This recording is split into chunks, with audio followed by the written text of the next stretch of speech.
Alright, hello everyone and welcome back to the channel. So today we are talking about 989 6th Avenue in New York City.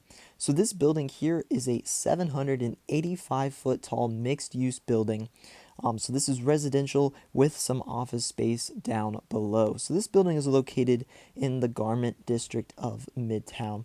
So this is kind of, if you're in Hudson Yards, it's kind of between Hudson Yards and the Empire State Building or so, a little bit to the north, kind of that line between those two areas. So that's kind of where this building is. So there's not a ton of other super tall, buildings around this. So it's a little bit off on its own, which is good for an addition to the skyline. You'll be able to see this building from pretty much anywhere in the city, even though it isn't a super tall.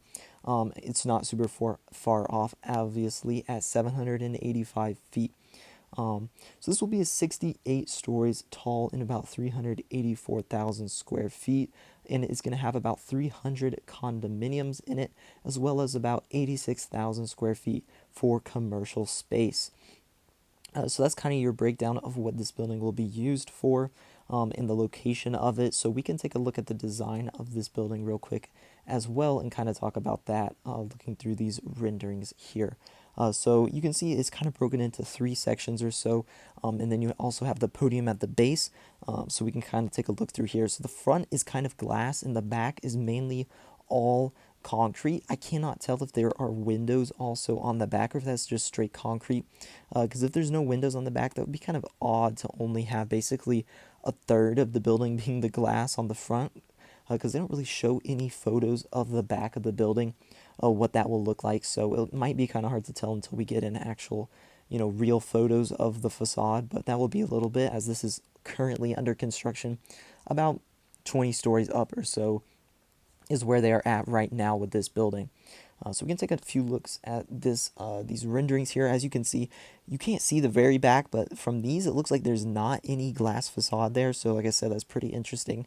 Maybe they're expecting a building to be kind of built behind it, so that it would block those views anyway.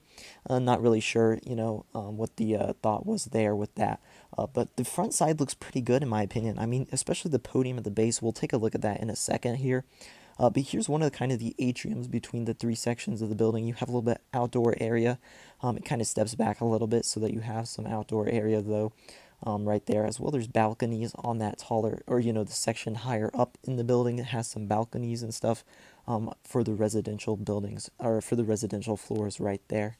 Another look at one of those. I believe this is the second one, and the other one was the top one. It might be the other way around, though. But here you can see you have the atrium there with the outdoors areas, and stuff like that. Very nice, some outdoor area space for the building there. And then you get down to the podium, which I actually think the podium's pretty cool. So you're next to you're kind of on a corner here, pretty small lot. You have a building behind it, and you have the building off to the left there with the columns and stuff. I don't know if that's a museum or whatever that is. So obviously you can't really use that space there. So you got to fit the podium into a pretty small area here. So they go kind of to, whatever this design is called. I don't even know what you would call this, but I think it looks interesting, pretty unique. It kind of goes out over the front of the street and stuff like that. And this is probably offices in here for that, that commercial space. I'm sure these are probably offices here near the bottom of the building, what that is used for. So yeah, that's kind of the design of this building. The completion date is supposed to be 2026 for this building, so that's kind of the time frame here. It is currently under construction, like I said.